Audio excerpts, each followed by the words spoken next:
I believe her. I completely believe her. Yeah. There's also a woman named Charlotte Lewis. She's an actress. She was raped by Roman Polanski. All kinds of come forward. And there's a lot of men that worked for him that also come forward now. His former valet is one of the people. Okay. That's one of the talking heads and talks about pig night. He also talks about it was revenge porn. Hugh had thousands and thousands of videos and pictures of people, men and women, and he kept it on in a safe spot. Yeah. And basically let people know if you say anything, I got you. Now, as a truly manipulative person, he's not that way with everybody. Okay? Right. And his son, Cooper, is very protective of him. And I get that. I loved my father very much. And he's not going to behave that way to you. There's people that he was actually just friends with. And he didn't do anything gross around them. And he was very respectable around them. Sure. And I get it when people say, like, no, we were friends. He was not like that. He loved women. He loved romance. He always did these interviews with the silk pajamas. That was his big look. He's so gross. He would just say, very disingenuous. Just like, I love romance. I like Cole Porter. I love just soft music and kisses and Gone with the Wind. Like, I just love all that stuff. But I also love gangbangs and he never participated. Or if he did, a lot of these women said it was mechanical. Like, you just and we'll get into the girls next door in a second. But that's the 70s. He's filming people. He's drugging people. There's shit happening everywhere. Women are not safe in this environment. No. And there's somebody that grew up there as a child and that now realizes as an adult, like, she tries to have relationships. She didn't know what. Imagine growing up in that environment and then going to college. No, I wouldn't know what to think. You wouldn't know how to interact with people. The things you've seen and the things you know that you've experienced. It's just it's very, very it's rough. It's manipulative.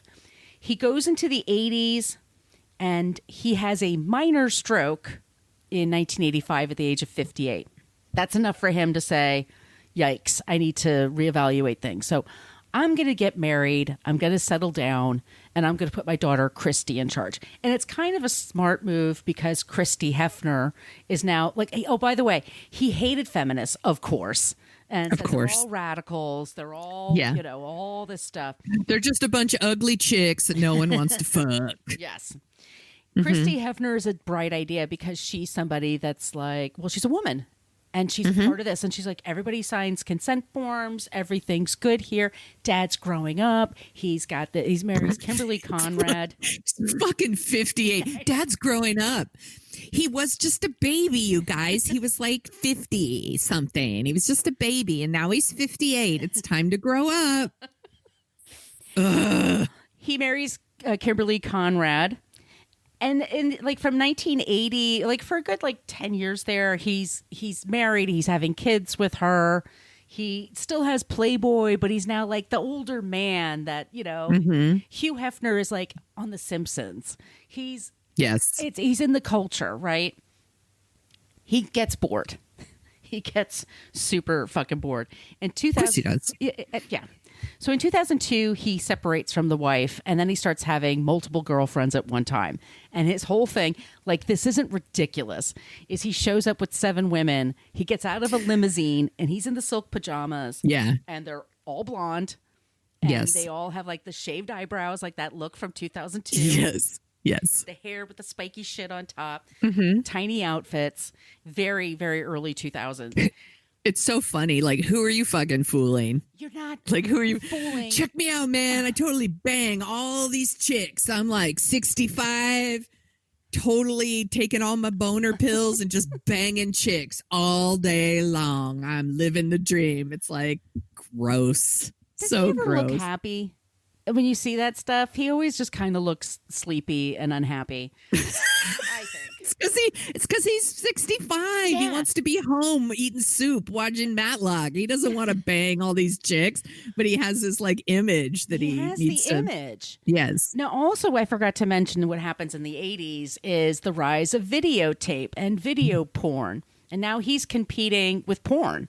And he takes old footage of the girls on the property and says, hey, just say some shit. That's just going to be for me and my friends. And they're like, okay, hey, we're having a volleyball tournament. Oops, there goes my top. You know, they just... Whoopsie.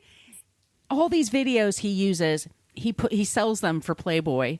Or he gives them away for subscriptions. Like you subscribe to Playboy for a year and you get this video of topless chicks playing volleyball or whatever. It's like a Girls Gone Wild situation. Didn't pay the women.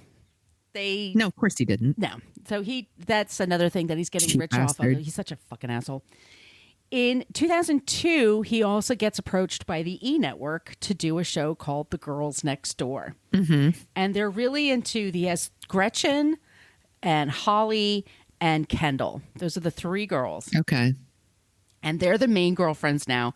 And the whole show is like, we just love being Hefner's girlfriend. It's madcap. It's a romp. It's so funny. Yes. He's like our grandpa, but we fuck him, but we don't really talk about that much. We don't show the parts where we're crying at night and drawing fucking straws to see who has to fuck him. They all have to fuck him, Sonia. Here's the deal. They all have, eventually, it's so horrible. Then there's always like at least 5 or 6 living with him at this time, if not more. If you're Hugh Hefner girlfriend, he will give you $1,000 a week.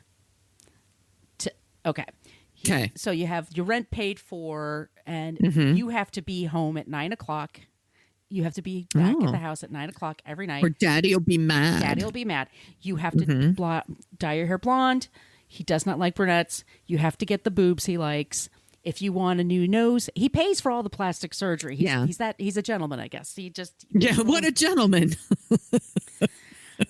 And Holly talks about in her book that she was having suicide ideation in this situation. She was with him for 7 years. Yeah. And she just got in. She found out that is the word neurodivergent?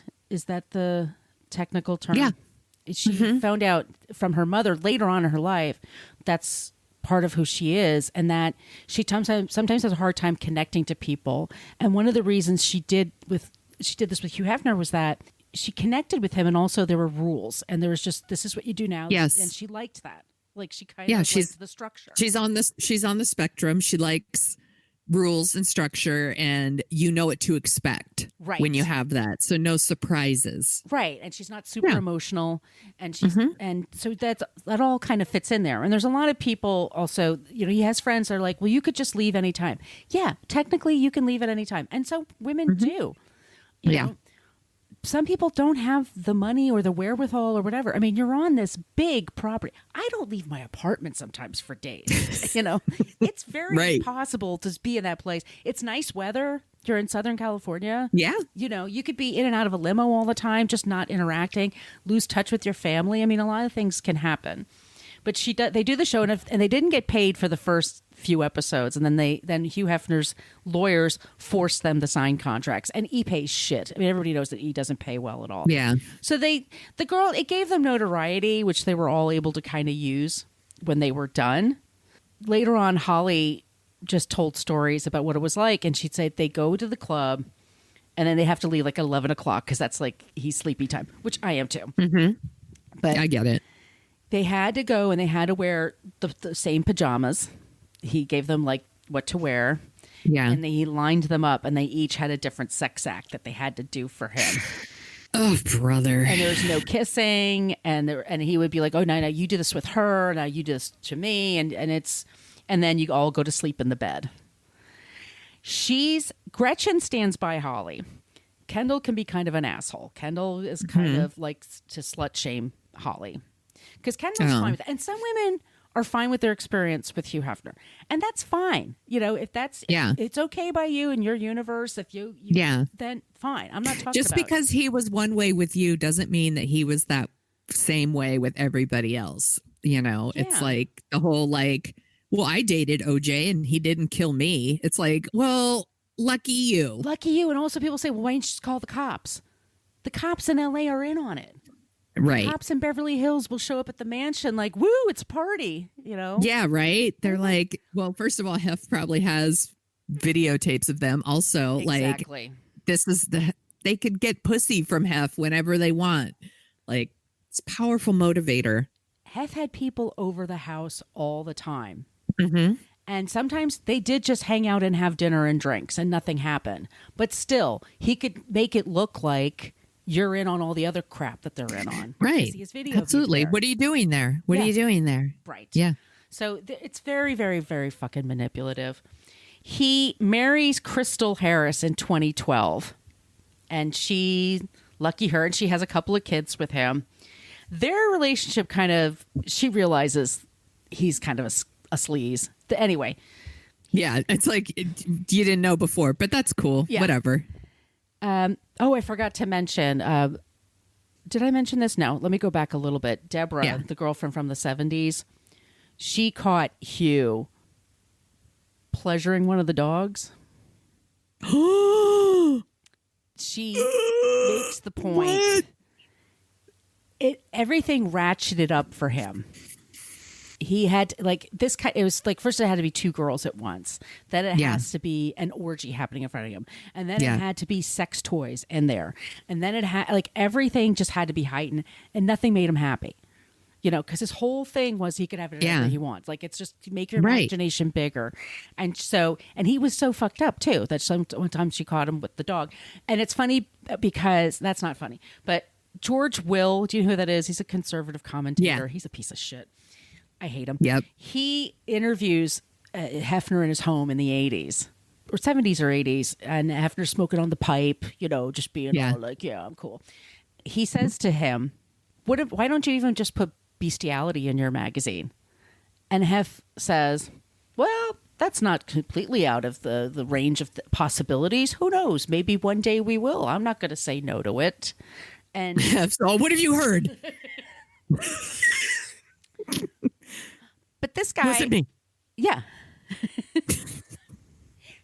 But if he were talking to a woman about, abortion, he would completely stomp all over her. Like, how dare you? But this guy's just putting out the possibility of bestiality in the magazine. He's just sort of shrugging his shoulders, like, ooh, you're so daring. You're so on the edge. And he was a fucking creep. He's a fucking total fucking creep. Fucking creep. How about bestiality? And Hugh gets out his fucking pencil. Thanks for the tip. Writes it down. I'll put it on the list. Anyway, this asshole dies in 2017. Boy, bye. Guess where he's buried? In the grotto? No, that would be great, though, because they just smashed that down, the people who own it now. Because it's had Legionnaire's disease several times. So gross! In 1992, he bought the crypt right next to Marilyn Monroe. And he's now laying next to her for eternity. Marilyn Monroe fucking hated his guts. He used her to start a business, never paid her a penny. Now, an asshole. Yeah. Oh, and also I want to say in the 80s, another thing that happened. Let me just go through my notes. Vanna White, do you know Vanna White from Wheel of Fortune? Yeah. When she was a struggling actress in 81, 82, she had a hard time making the rent one month, and she didn't want to ask her parents for the money. So she posed with some lingerie, like Fredericks of Hollywood or something cheesy like that. Hugh Hefner came across the photos. He told her, I'm going to put them in the magazine. She thought she was friends with Hef. And she begged him. She pleaded. He said he wouldn't do it. There's two stories. There's one where he tells her, no, I'm going to do it anyway. Bye. You're just Vanna White. Or there's the one that he told her he wouldn't do it, but he published them anyway. Either way, he published them. And Vanna tried suing him, but then it didn't really go anywhere. And they weren't even that bad. It's not like she was topless or anything. They were just... Yeah. But she is... Yeah. It's 1987. She had to go on Johnny Carson and apologize for the photos to keep her job. It's such bullshit. It's such fucking bullshit. He says he did this to women many times. He would buy photos and it just be like, yeah, no, I'm just going to run it. They're mine now. So, he was fucking creep. And that's our creep this week. Hugh Hefner. Dude, good job. I know that you did so much research, and he's such an epic creep. I mean, it's all this research and trying to keep all the timelines together. And for a lot of people, they were drugged. They were drunk. They were drugged. Yeah. It was just a crazy